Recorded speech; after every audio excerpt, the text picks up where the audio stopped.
This is the second video looking at blending and in terms of up activities and games in phonics lessons.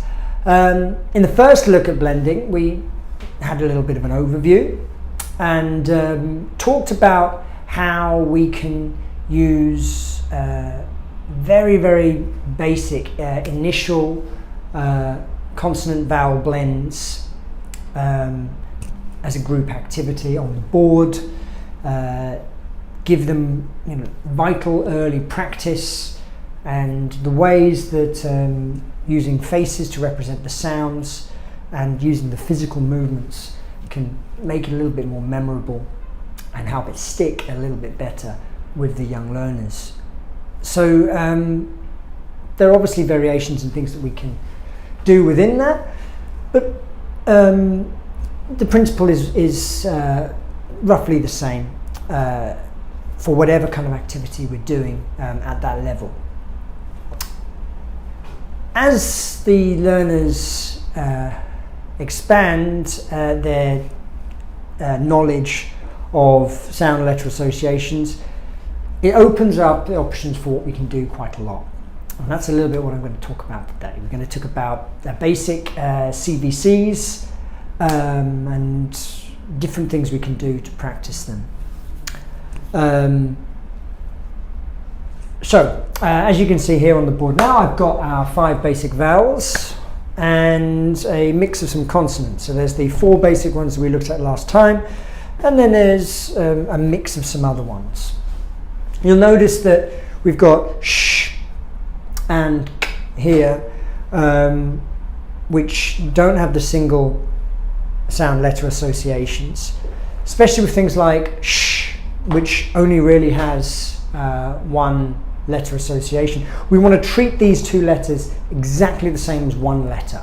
So try to use the SH flashcard for this wherever you can, rather than an S and an H. And you can, and it can be effective for helping them differentiate and learn these things, but we really want to help them to cement that link.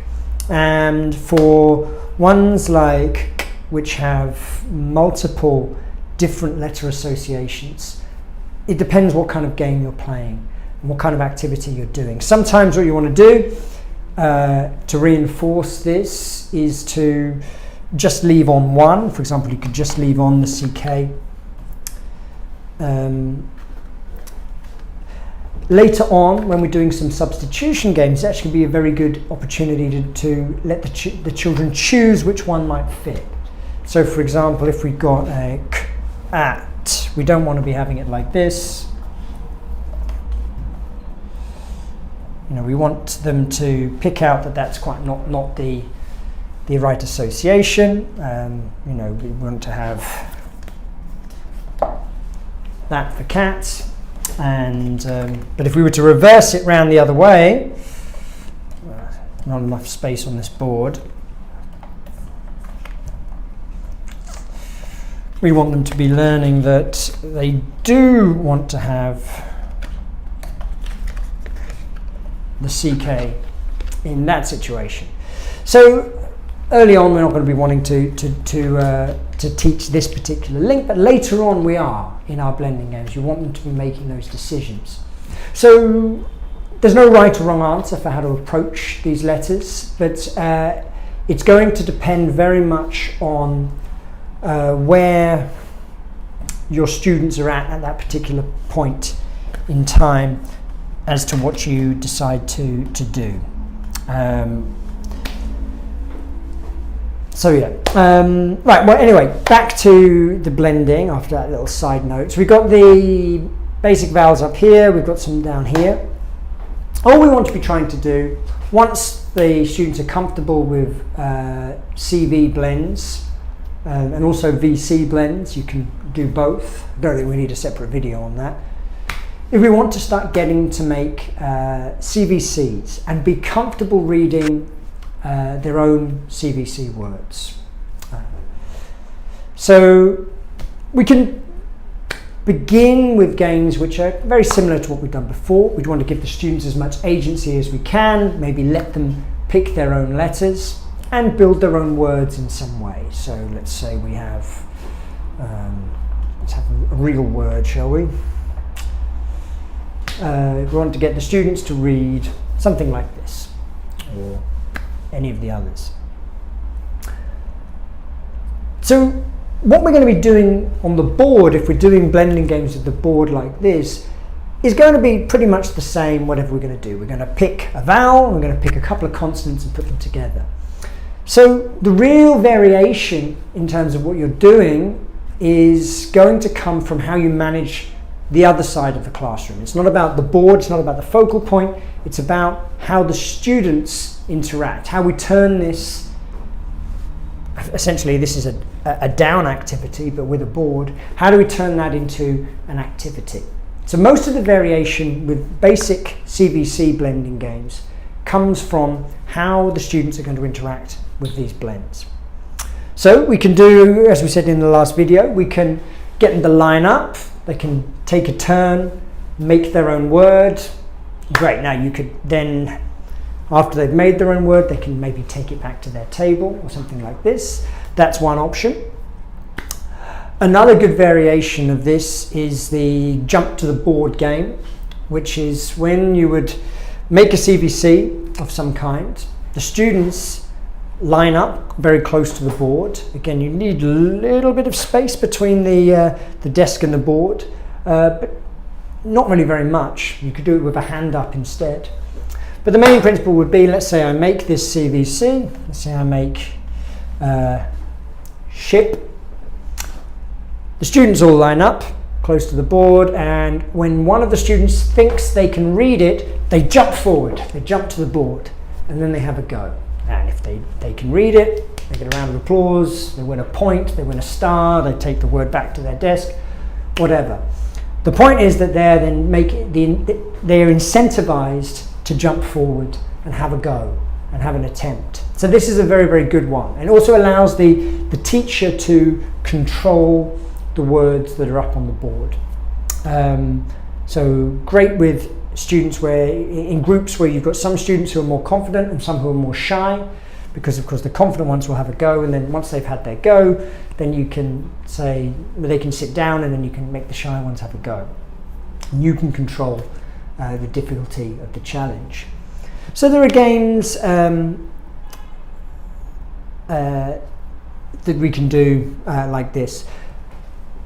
Each classroom situation is going to be different, so you've got to make sure that however you're doing this, it suits your classroom, and more importantly, it suits your learners. Do they respond well to this kind of activity? So yeah, that's the one thing we can do when we are making words and CVCs on the board, and then we get the students to read them in various different ways. Either that they select their own letters that we put up on the board and then look at it as a focal point, or we look at them on their own.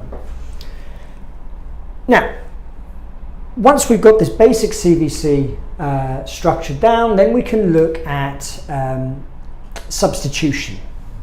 So a lot of substitution games will involve us making a CVC of some kind. Let's go back to this one here. Let's begin with ship. And once we've read it, we then want to change one element.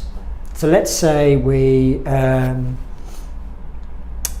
I'm not going to change the P for the T, but let's say I change the P for a B. Now this part stays the same, but then we've got variation here. And this kind of skill, the ability to change one element and understand how altering one letter is going to have an impact on the word, the extent to which the word is changed. We don't need to completely scrap it and start our reading again. We need to develop the concept that actually it's only a small element that's changed. Very, very important in English reading. Yeah, this is going to help do this kind of thing. So we could then get the students to read this one here. We've got shib. So then we could maybe change another one. Maybe we could then go to mib, get the students to read mib, meb, and so on. So this kind of interaction is, we call it segmenting, and it's very, very important for our learners to be able to do. And as with the other ones, we can do that. The interaction that we're doing up on the board here stays the same. It's all about how we're managing the class. Do we get them lining up and jumping forward and guessing quickly? Do we get them lining up? Do we keep them sitting down? Do they put their hands up when they want to interact? All going to depend on your room and your students. Now, I've been using the board here for all of these examples today, but often that's not the best thing to do, especially for at this level when we're looking at CVCs and segmenting. What we'll often want to do is to let them make their own words. So instead of having them out like this, we want maybe to have two piles of letters. So you maybe have a pile of consonants and a pile of vowels.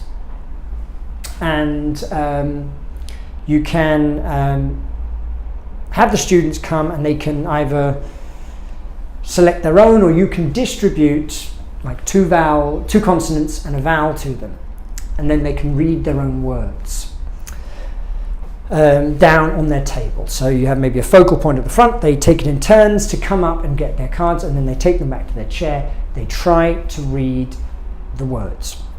And then what you can do is then have each word being substituted. So you can play a kind of musical chairs game where each student is sitting in their chair and each student has a CVC.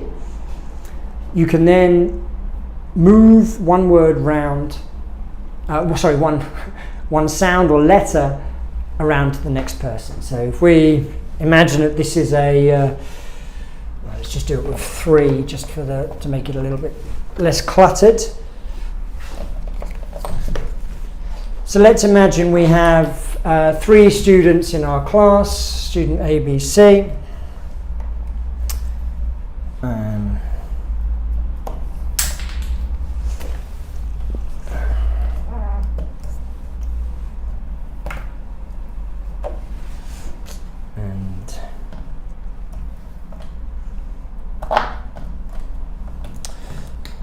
Take these ones off.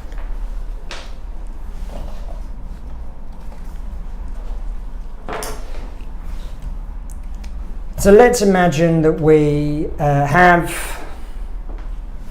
let's leave that as a K for the sake of this one. Actually no, I'm going to do it like this because we'll come back to that later on. So we have 3 students, student A, student B, student C. Once they've all read their words, the teacher says, change. And then they pass around one card to the next person. So let's say student A gets rid of their T, student B gets rid of their B, and student C gets rid of their sh. Now you have to make sure that it's the right class, obviously, so this is also quite useful for helping them differentiate their word classes, their sound classes, the vowels and the consonants. So as you can see then, we got a different CVC that they've then got to read, and so on, and you keep getting them to pass around one card. So you can pass around the big sounds, the vowels, or you can pass around the consonants. And each time they're reading a new word, like that. A variation on this, which I like to do, which is great if you've got a big classroom, is to have each student set up in a different place around the table. And then you have a pile of vowels at one point in the room, and then a pile of consonants at another point in the room. And then once the student has shown you that they can blend and read their CVC, they can then run over and change one element of their word. So they're not swapping with each other, they're swapping with the pile. That's another very good segmenting activity that we can use, and really useful in terms of substitution for helping them to learn. There are also variations that we can do where the teacher remains the focal point. So as a game we could call Quick Cycle, which will take me a moment to get ready for. And you can do this with the with faces or with letters or with a bit of both, but let's start with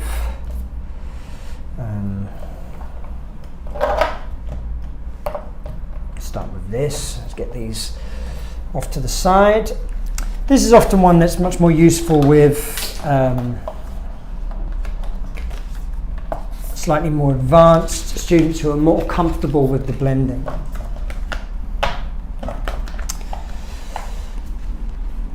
And what we're doing here is the same kind of substitution game, but we're doing it very, very, very quickly. So maybe you've had the teacher at the head of the class, the students all looking around at the head of the table, and then the teacher swapping out one letter at a time. So you get the one student to read this one, they read Shek, then we add in another card.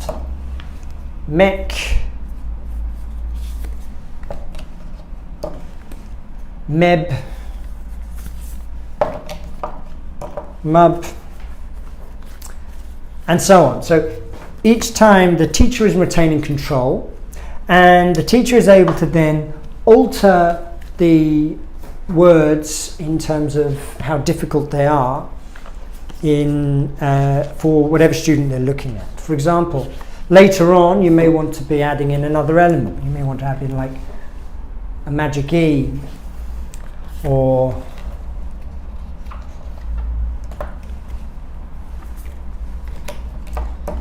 like this.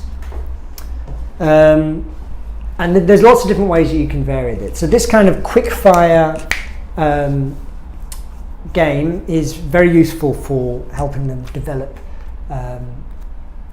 their speed of which they're able to read and recognize, and also the ability to differentiate what adding certain letters will do to the word in question. So hopefully that's given you some ideas for ways in which you can use blending in your classroom. I've done a lot with the board. A lot of these games, I hope you can see, you don't need the board for at all, but for the sake of a video, it's useful to have that focal point. You can use the desk.